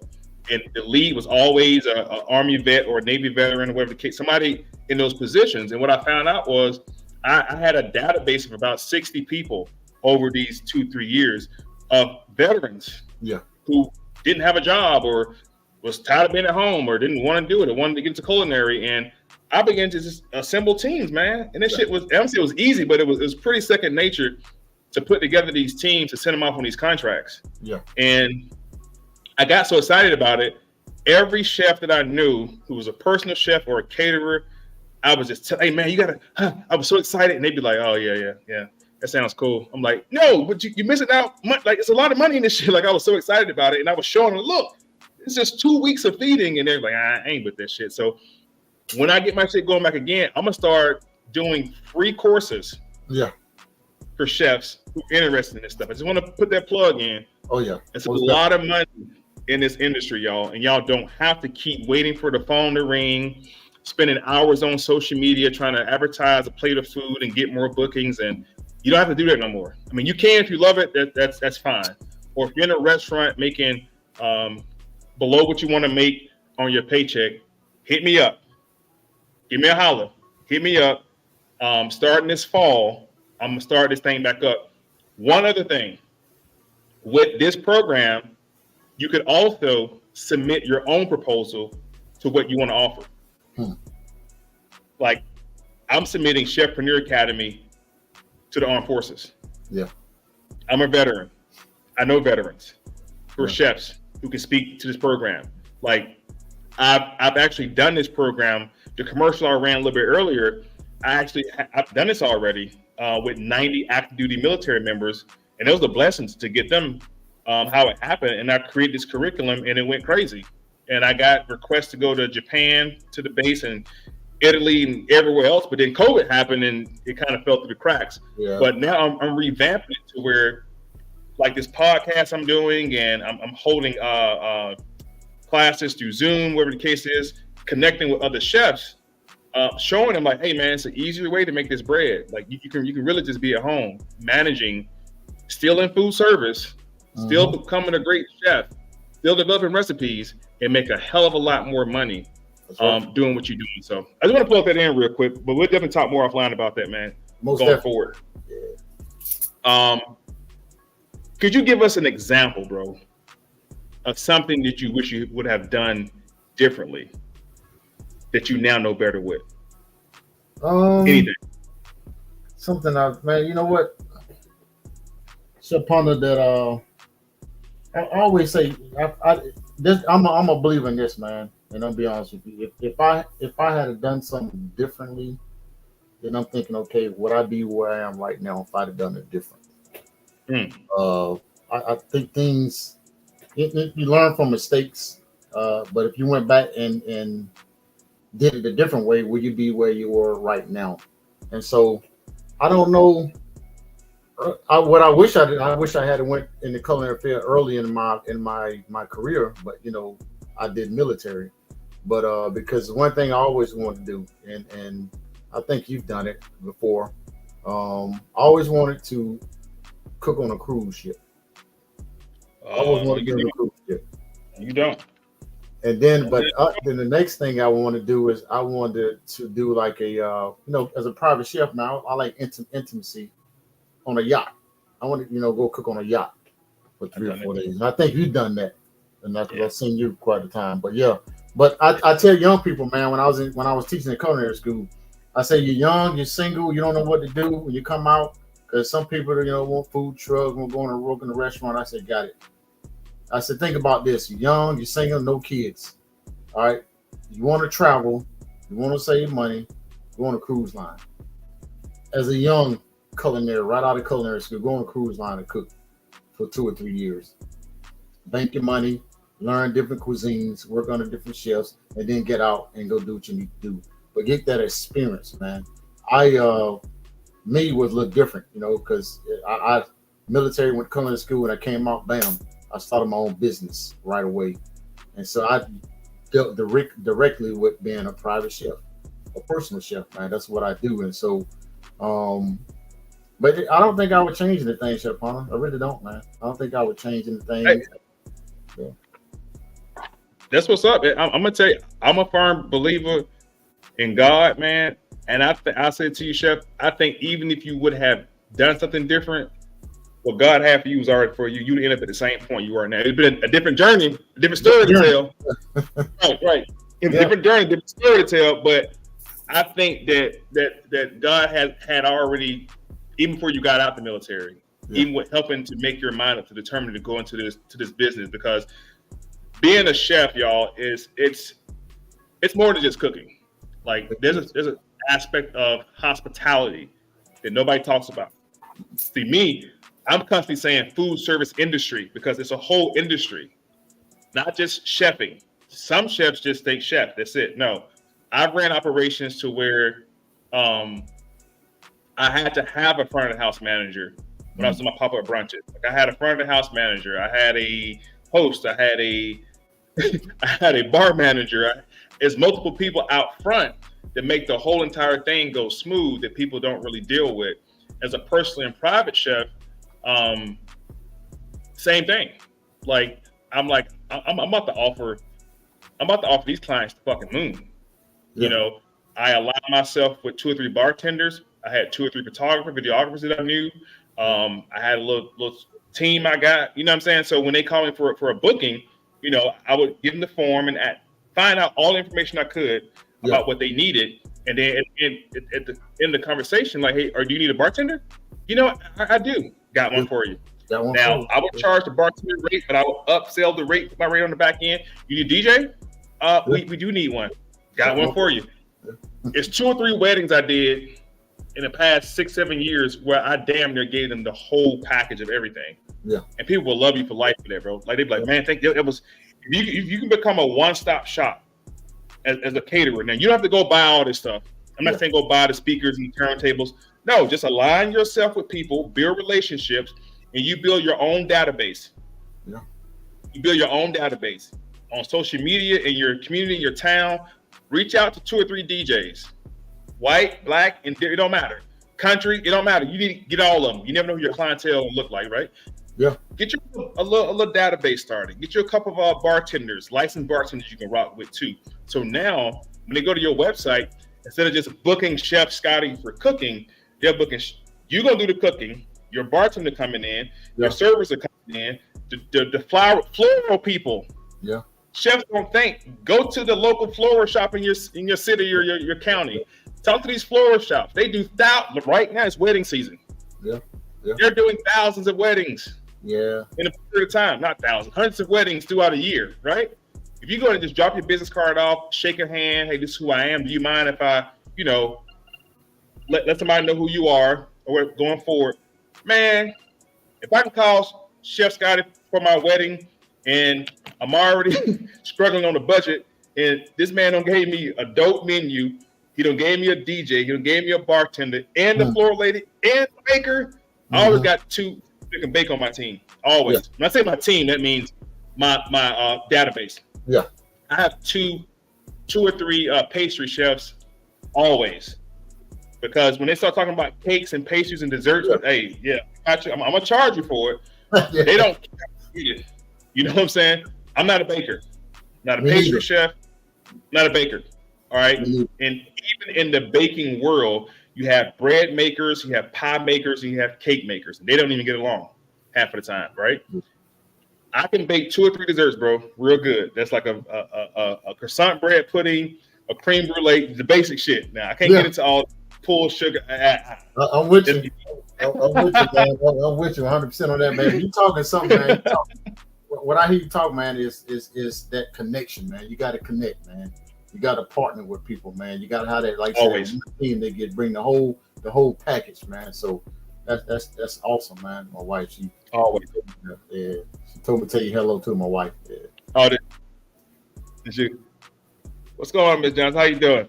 Great. Hey, listen, you're gonna start seeing my face a lot more with Scott. I'm gonna drive. It's like a 2-hour drive, I think. Hour 45 drive from Atlanta. I think where I live in the area to come out. Yeah, we're definitely gonna link. But definitely, y'all. If you're a chef and you think you're limited on your capabilities, on your offerings, like, hell, call 2 or 3 pastry chefs, pastry chef, dessert chefs, whatever the case is, and you say, hey, chef, this is who I am. Just have a conversation with them. Do you mind sharing some of your price point on your desserts with me? Yeah. Hell yeah. It's a chance to get more business. Yeah. And then you just mark it up a little bit on your side. They got their money. They're not mad at you at all. No. Now you're offering this assortment of desserts on your website. You know what I'm saying? This is part of subcontracting. Yeah. This is the world of subbing out something. Yeah. If you don't do it well, then you sub it out. You still offer it, but you just sub it out. You know what I'm saying? So that's it. Moving along, because I want to circle back to something real quick on the cost side of the house. It's one of these things that probably one of them culinary class people fall asleep in. Yeah, that math, man. That math. You know, you don't like math. We hate math, man. So food cost percentage, and it's something for everybody that's watching, even the clients that are watching, because clients need to understand how this shit works when you book a chef, right? When you book a chef, y'all, first of all, let me back up. A personal chef and a private chef are not the same. I'm gonna tell you why. A private chef is somebody you can hire privately to come in your house and cook. A personal chef is somebody like who works for an NBA player. They live in the house, they cook for them all the time. Like I was a personal chef for the Admiral. Like I was a flag aide. I was in the house all the time. Like it wasn't no one-off and go home. It's like, no, you here every day. So that's a personal chef. A personal chef cooks for the client daily. One client all the time. They're contracted with that client to cook for that client constantly, all the time. You ever get an opportunity to cook for an NBA player or a rapper or whatever the case is, and they bring you on board, they'll give you a salary, and you're a salary paid chef. You're their personal chef. Private chefing is a one-off opportunity to cook for these people in their homes or wherever they designate. That's a private chef, okay? And I learned that earlier when I got my certification, CPC, certified private chef through the American Personal Chef Association. I learned the difference because I kept saying I'm a personal private chef, which you can be both, but like I had to get game on like, well, if you're a personal chef, I mean, you work for somebody all the time, constantly for one person. If you're a private chef, you just offer your services privately out, work for hire, okay? But everybody should understand how food cost percentages work. And I offer up a workbook that I'm gonna pull up in a second. I offer up a workbook that helps you understand how to cost your food out. Simplified form, but everybody should understand this. When you book a chef, there's other costs associated with just booking a chef. When you book Chef Scottie, you're booking him, but you're also booking his experience, and his experience is a lot. Okay, you can't really put a number on his experience. You can't put a number on everything he's done. You can't put a number on his losses and gains over a period of time to become the chef that he is. So if Chef Scott says, I'm gonna charge you $175 an hour, because booking a private chef is a luxury. Yeah. And it's something that chefs have to understand, that I drill in everybody's head, even my little mentees, whatever the case is. You have to understand your value. Important. If they don't hire you, oh well, okay. And this is example I give. Ruth Chris don't care if you come to their restaurant. They don't care. Go to Texas Roadhouse. They don't care. How many Ruth Chris commercials have you seen? You don't see Ruth Chris commercials, but they stay packed. Chinese food in the hood. How many Chinese food commercials have you seen on TV? None. Zero. But they stay packed all the time. They packed. They don't care about trying to compete on that. Oh, I want to charge too much. I might not get the gig. And I understand in the beginning, starting off, you want to charge as low as you can charge just to get the job. And there's other people you see on social media, chefs, who's always booked and busy. But don't mistake, how's it go? Don't mistake activity for progress. Yeah. Don't mistake them being busy for them being progressive, because they really ain't making no money, because you really can do 3 gigs a month and top what they just did. Yeah. Okay. Food cost percentage is simple. Is simply the cost of the ingredients you use to make your menu item. You can really start right there. It's a comma. That means stop. Food cost percentage is simply the cost of the ingredients you use to make your menu items. That means the salt. That means the sugar. That means the flour. That means the protein. That means all that stuff. Everything. Simple way to do it. When you go grocery shopping, just save your receipt. Look at your receipt. Mm-hmm. Plug it in. Mm-hmm. And I'm not sure if you do this, bro, but as of recently, like 4 years ago, I really just started, and I'm almost ashamed to say it, but I just really started to really drill down on meat when it says price per pound. Mm-hmm. Which is something that we typically should do anyway, right? Mm-hmm. But I began to become a more keen and smart shopper when it comes to prices per pound. And here's where the chefing comes in for us. Instead of paying, I don't know, $8-9 a pound for a tenderloin, in my chef mind, I know I can pay about $6-7 for New York strip or something differently and manipulate that product and do it the same way. Yeah. Chinese restaurants take the poorest cuts of meat, like the shit you wouldn't even buy. Yeah. They take all that beef, for example, the skirt, the flank, the tough part. They dump it in the sink. They fill it with cold water and put a box of baking soda on it and let it sit for an hour. And then serve it back to you as beef and broccoli at $9. You know what I'm saying? Like, it's just certain key things as a chef that you have to learn how to do as a chef. Or you can just go keep spending money and not making no money. All right, but it says, but described as a percentage of your restaurant sales or just your business sales, period. For example, if you have a food cost percentage of 30%, that means for every dollar your restaurant makes, you're spending about 30 cents on food. It's that simple. Simple. Yeah. Very important, man. It's just that simple. And as simple as it is, bro, people still don't do it. And it's okay, you know. Just keep cooking. But people like myself and Chef Scottie here to tell you, y'all, please do your due diligence, man. Do the homework, do the math, figure out how you can make some real money on selling your food. Selling plates out of the house. How you feel about that? Selling plates out of the house? I never really got into it, man. It's not my cup of tea, so to speak, cup of coffee, so to speak. Yeah. I mean, what you think about it? I don't sell plates out of the house. I just don't. Yeah. I know a lot of people that do it right now. A lot of people do it, and especially earlier in their career. But I've never done it. You know, with sell plates out of the house. I go to your home and cook and sell it to you. There you go. There you go. Now, I know during COVID, they ended up passing what's called the cottage law. If you're not aware of the cottage law, or I'm gonna pull it up for you right now. Watch this. Law. Yeah, watch this. I told them I'm giving y'all some game tonight. Now, I'm gonna give y'all some free game. Hold on, let me pull it up. Here we go. All right. It was Virginia. I think Georgia got something similar too. You just get inspected by the USDA. I'm talking about that also. USDA versus health department, different situation. So this is part of what they call the cottage law. Okay. Getting started in Virginia. This is Virginia people now. The state requires no registration, fee, or inspection.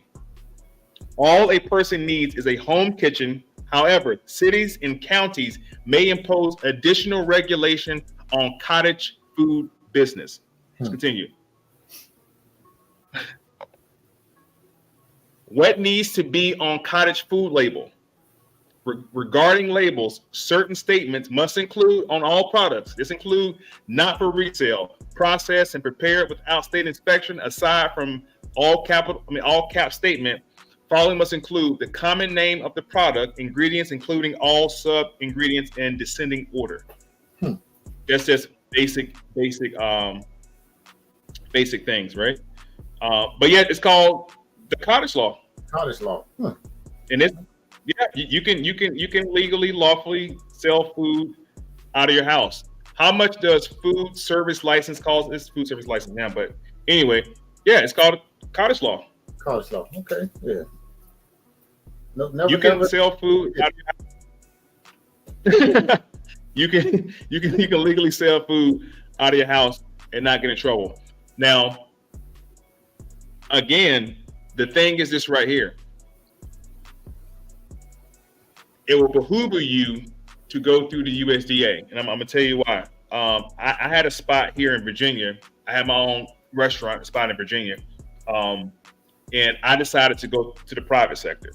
Because I know with the private sector, you bypass a lot of red tape with the health department. Sometimes the health department be our biggest hang up with opening up a business. Sometimes they do.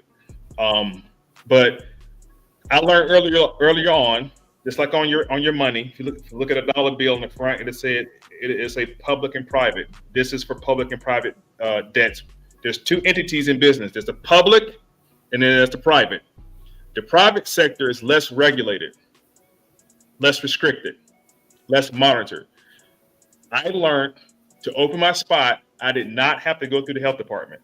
And this is not legal advice. I'm not a lawyer. This is just my personal experience. Disclaimer. What I decided to do was I decided to go through the USDA, Department of Agriculture. They come into your spot and they give you an inspection. And that inspection stands for about a year. And there's nothing that the health department can do to your operation if you formulate it the right way. And here's what I mean. My spot was not open to the public. Gotcha. You can only eat in my spot, reservation only, through my website, private bookings, and things of that nature. So I was doing private cooking classes. You can rent the venue out, or I would do private dinner parties there. Yeah. Right? As long as you're not offering up something to the public, the health department can't regulate nothing you do. The only time they get involved is when you have an offering for the public. For the public. Or your public risk, something like that. That's when they come in and start to assess you. But if you keep your shit private, meaning the solicitation for your plate, fish fry, whatever you're trying to do out of your house, if you keep it on your website and you're not soliciting to the public, how do I promote myself without posting on Facebook and solicit to the public? Easy. You get your database. Yeah. A database is $60 a time. I paid $700 for a database with 400,000 emails on it. Now, that's cold emails, meaning everybody didn't respond back. But you can buy databases also in the industry and just solicit through emails if you want to privately. So that's another feather to put in your hat. You don't have to go through the health department. You can go through the USDA and get certified through them, Department of Agriculture. You can bypass a lot of red tape. Under the cottage law, you also can sell food out of your house. You asked me would I do it? I remember my grandma selling fish plates. So yeah. It was no cottage law back then. It was fish fry. And she sold plates. She sold chitlins, coleslaw, and some other stuff. And it was boom, pork chop sandwiches. So would I sell food out of my house? I don't think I would. I don't think I would. It'd be good for like bakers to sell cakes and pies, stuff like that. You got a lot of them do that to sell out their home desserts and stuff. Yeah, they do. Me, I would probably like those guys. I only see it in Georgia. I ain't seen it nowhere else now. The guys with the rolling barrel grills at the gas stations and post up on the side of the road selling barbecue. Yeah, I probably would do that. Yeah, I probably do that first before. It's some pretty good barbecue too. Yeah. Absolutely. Hold on. Who is this? Eric. Yeah. People are doing it. Yeah. She's a good friend of mine. Yeah. Oh yeah? Yeah, she's a big time caterer here in the middle of Georgia, man. She's great. Yeah. I'm at the kind of middle of Georgia, man. I'm at to come on down there. Come on down yonder. Come on down yonder. You deal with y'all. Now, is there anything that you don't cook, bro? Like you just I ain't dealing with that. Who, me? Yeah, anything you don't cook. Or just won't deal with. Mexican food. I don't deal with Mexican food, man. Mexican, Asian food. It's just not mine because really I don't eat it too much, and so I don't really cook it. But yeah, I got to say Mexican food, man, Asian food, and I really don't dabble in. People want an Asian meal, whatever. I do it, but it's not really what I try. I stick to what I know, brother. You know what I'm saying? What makes me money, that's what I stick to. So it ain't nothing wrong with that. What is your cuisine? What is your style of food? My style of cuisine is Southern Cajun. I'm from North Carolina. My wife from Baton Rouge, so we're bringing a Southern Cajun cuisine, man. Yep. Southern Cajun cuisine. What's your best dish? Best dish. The most popular dish. Let me say that. Well, it's got seafood. Been the award-winning chef 2019 for the Georgia seafood competition. Is seafood, and seafood. Say again. I was telling people put some respect on that. 2019 winner. 2019 winner, man, for Georgia seafood competition, state of Atlanta, Georgia, man. But I gotta say shrimp and grits, man. My shrimp and everybody cook different shrimp and grits, man. But I mean, everybody's had my shrimp and grits, man. They can't eat in the restaurant. They can't go to a restaurant and eat shrimp and grits. Okay. It just, and I'm not a fan of shrimp and grits. What's the secret ingredient, Chef? Oh man, I can't get that secret ingredient. You know what? You know what? But I tell people, man, I you know what? I can give you a recipe, man, and it's still not going to taste like mine because right there you go. You cook, man. So I don't mind sharing recipes. I'm working on a cookbook now, so I got to throw my ingredients in there. Everybody says you can put all your ingredients in there, of course. I mean, we can have the same recipe, but it's gonna taste different. It's just the way you cook it, man. So, but I'm gonna tell you what a chef told me about cookbook. What's that? Chef said every chef that he know, and it was Chef Scott Conan from Food Network. Every chef he knows never put everything in their cookbook. They don't. I was like, what? He said that's the reason people can make it and it'll look like yours. They're like, it's missing something. It's missing. Yeah. The one thing I didn't give you, because if I gave it to you, you don't need me no more. He's like, you give them everything you cook, but then they don't need you no more. You know what I'm saying? But I believe what you just said though. Like, I can give you everything I do, but it ain't gonna come out right. It'll come out. It's gonna be something about the shrimp that you didn't do right. It's something that I know innately that they're just not gonna do, bro. Exactly. It said saute shrimp, but guess what? You saute the same way I saute. You know what I'm saying? So, right. But yeah, I do have a couple of secret ingredients, man, in my shrimp and grits, man. I got 2 of them. Yeah. 2 of them in there. Okay. And I used one of them at the contest, at the seafood contest when I did a dish. We had 3 rounds. The 3-round secret.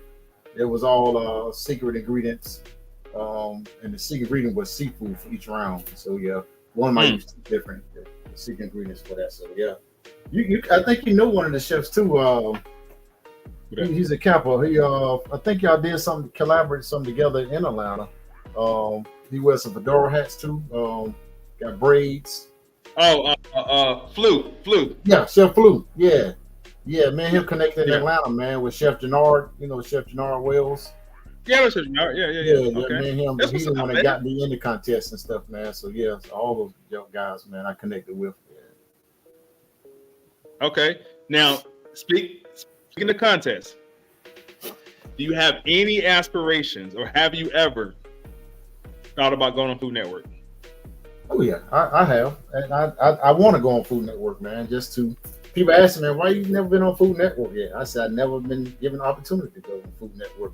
I know Chef Jannard, when I worked with him, he reached out to me, man. Do you want to pursue that at the time? But I do. That's something I would like to try, Food Network. So that's something that I can see myself doing. Yeah. Which show? I like the shows that it's surprise. Like, what do you call it? The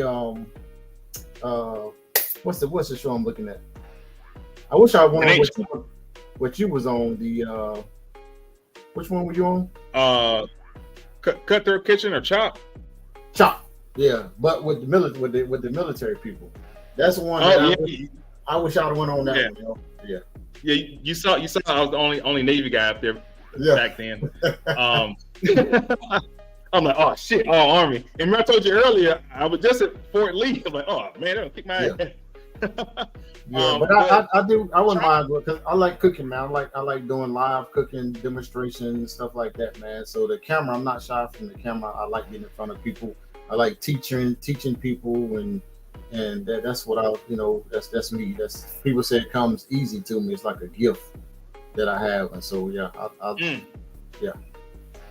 I love that, bro. So with that being said, when we end the show, we're gonna talk for another 10 minutes or so. Okay. I wanna I just locked in something with the new Black Wall Street market in Decatur, Georgia. For the next 2 months, I'll be hosting cooking classes there for the next 2 months, and we'll talk a little bit more about bringing you up here, bro. Like putting you. Okay. They got a nice thing going at that Black Wall Street market, in Stonecrest, Georgia. I'm sorry, Decatur. same thing. Okay. A lot of people come through there. They in real close ties and proximity to the church. What's his name?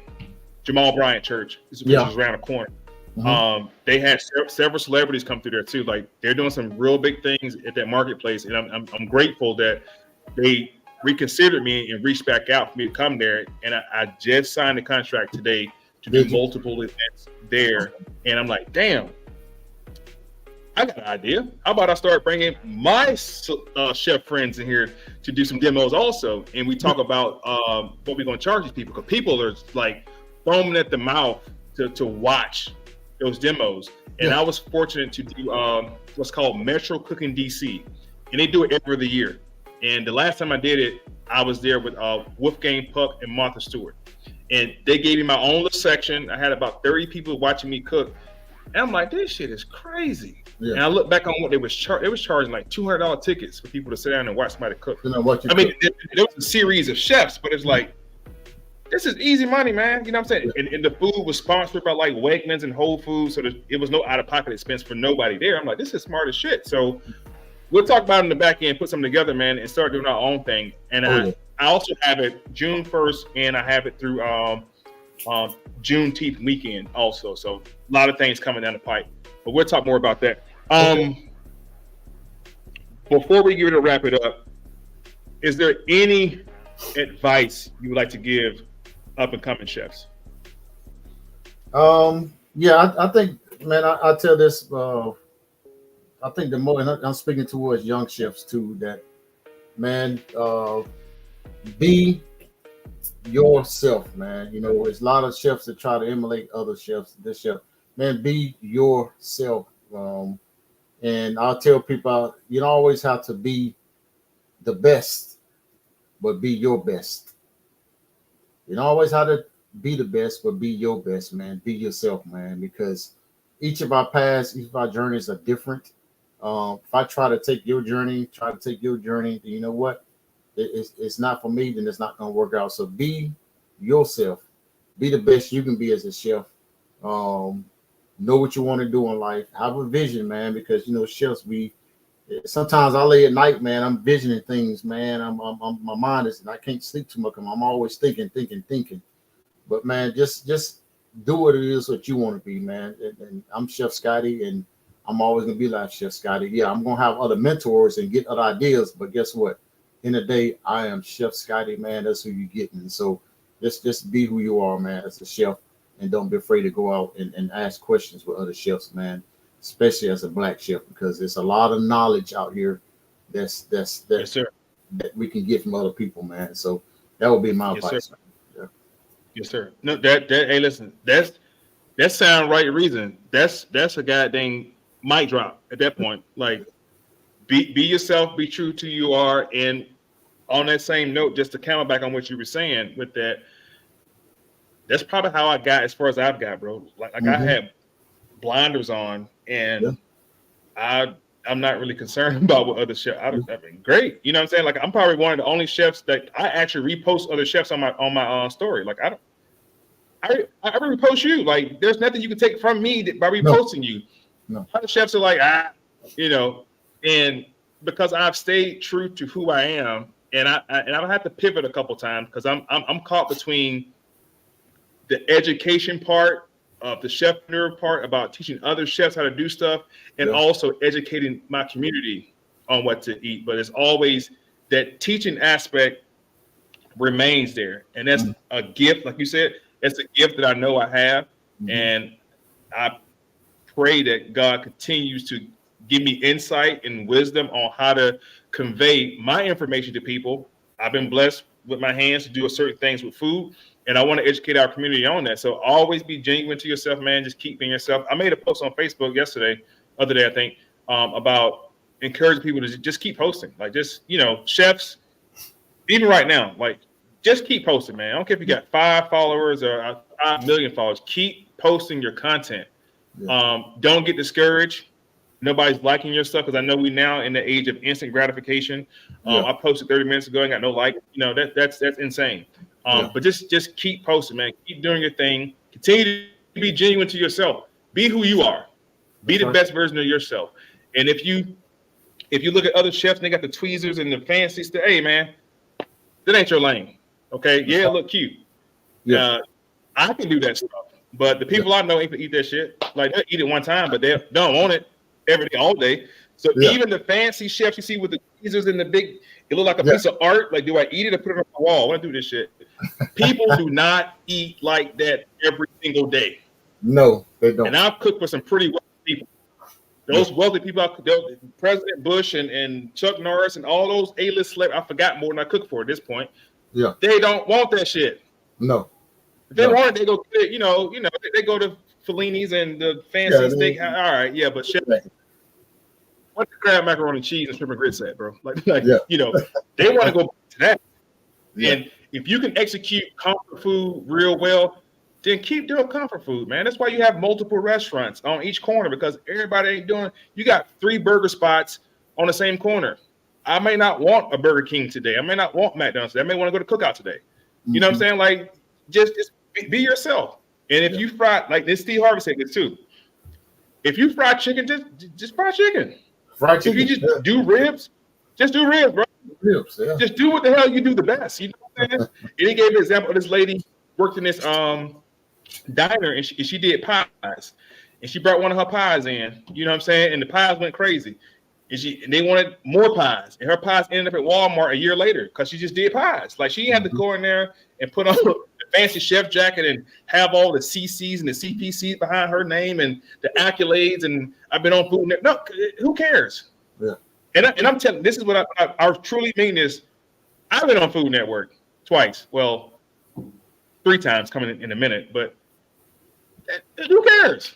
Yeah. I'm blessed to do it. First of all, I'm thankful I had an opportunity to do it. But who cares? And I know I'm not the best chef. I'm saying this live. I know I'm not the best chef. I never claimed to be the best chef. You put me on a treadmill beside the best chef, I bet I outrun his ass. I bet I won't quit. I bet he'll quit before I quit, because it's just something innately in me. Through all the years of training I had, being in the military, all that stuff added up. And like I told Chef Scott, I truly think people like me and him and other veterans who were in the military who are now chefs, we're hybrids, man. Mm-hmm. We're hybrids. Chefs back in the day didn't come out of the military and become chefs. They got in the military and became a mechanic or worked somewhere else. We're now taking that 10, 20 plus years of discipline, being able to focus on a certain thing for a certain period of time that most people don't have these days. We're able to have self-discipline now to get something done. We can work around adversity, hostile environments. Like we just adapted to be hybrid chefs. And once I find out a person that I'm around in a competition situation is not a hybrid chef, I'm about to destroy you. Yeah. Just on a whole lot of areas that you're not used to handling right now. No. I tell you this real quick. I was in a competition with this one chef, and I'm not gonna lie, I was a little intimidated because we was having a conversation, and I saw his resume. And he had like, I don't know, bro. He had like 15. He had a CC, CCC, CPC, and I'm like, God damn, nigga was president of the ACF at one point. I'm like, this nigga is raw. Good God. He got eliminated the first round. Yeah, he got all those business, and I was like, what the hell was I intimidated for? Because I thought he about to get in here and show out, man. And we got put in a situation where he didn't know what to do. He didn't have his tweezers and his towel and his, all that cute shit. He didn't have it. Yeah. You know what I'm saying? And we were out in the field. I call it in the field. Like, we were out in the field cooking. Like, we're not in the kitchen. Like, yeah, it's my style. You know, when I was in culinary school, I would come to class late sometimes, and everybody had all the bowls and all the whisk and there. Man, give me a fork and a cup, and I still kick their butt. Yeah. Because it's just something in us that we're not going to be stopped by something so small and minute.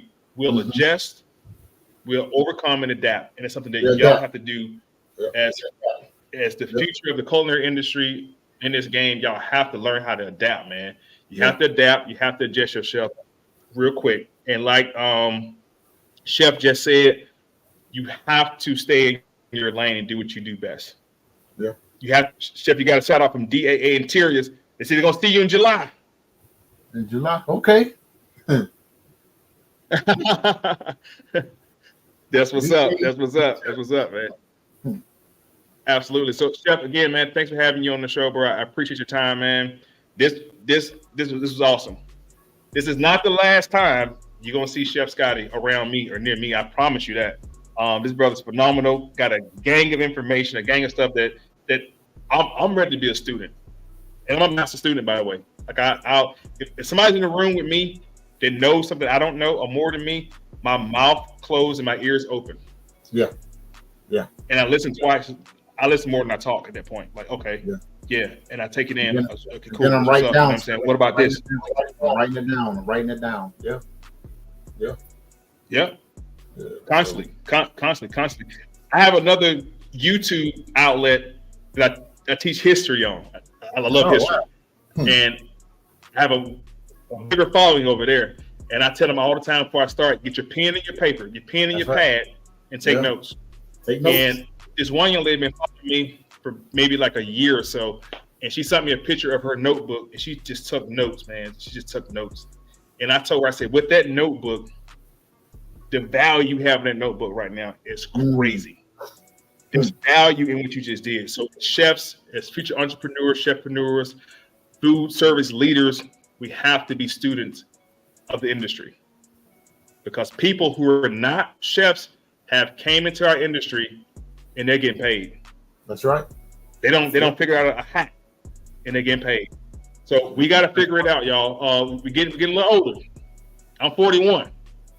41. And them 16-hour days in the kitchen, I can't do it no more, bro.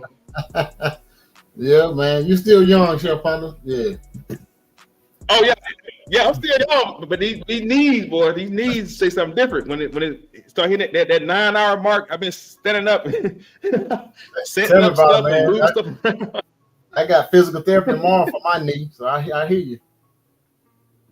You see what I'm saying? And that's why it's so important, y'all. You watching this, chefs, okay? It's important to develop a strategy now.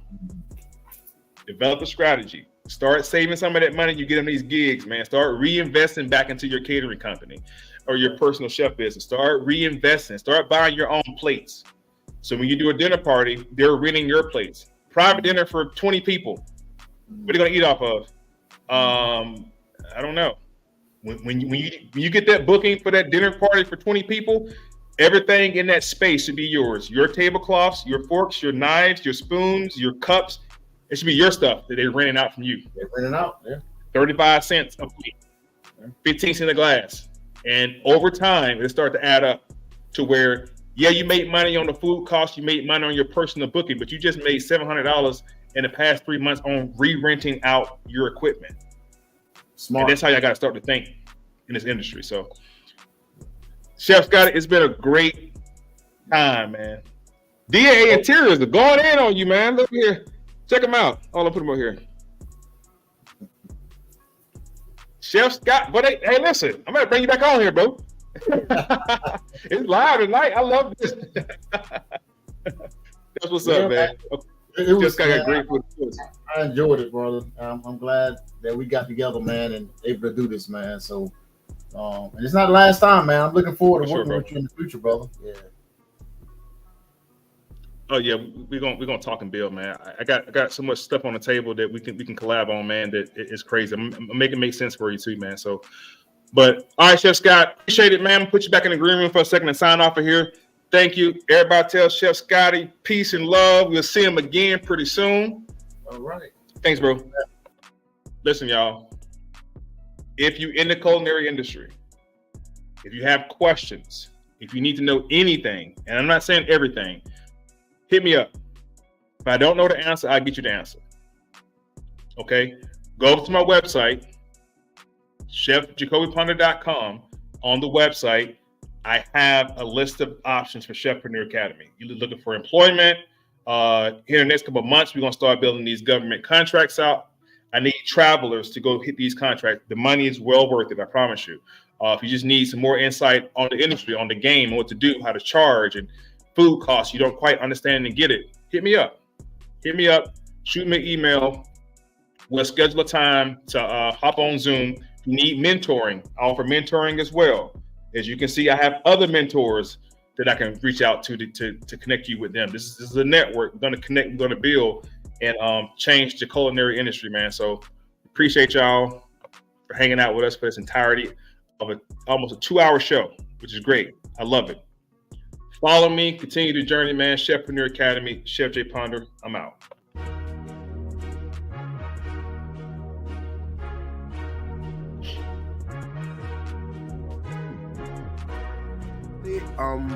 People always ask me like, okay, what do you do for a living? And my response is literally, I'm an entrepreneur in the food media space, right? So I thrive on building ecosystems that make people feel comfortable around food, and I monetize each level of those particular ecosystems, right? So I don't look at myself and go, I'm in the food service industry. I look at myself as a social media influencer who's built an ecosystem and has monetized that ecosystem, right? Because without this idea of a brand, without this idea of an ecosystem, Darius Cooks does not exist. So all of the energy and effort that I put in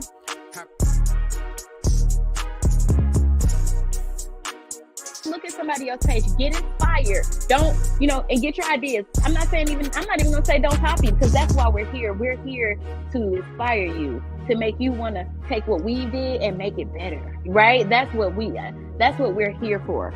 So at the end of the day, continue to get inspired by other people. Always put out content, great content. Social media is huge. I got my first NBC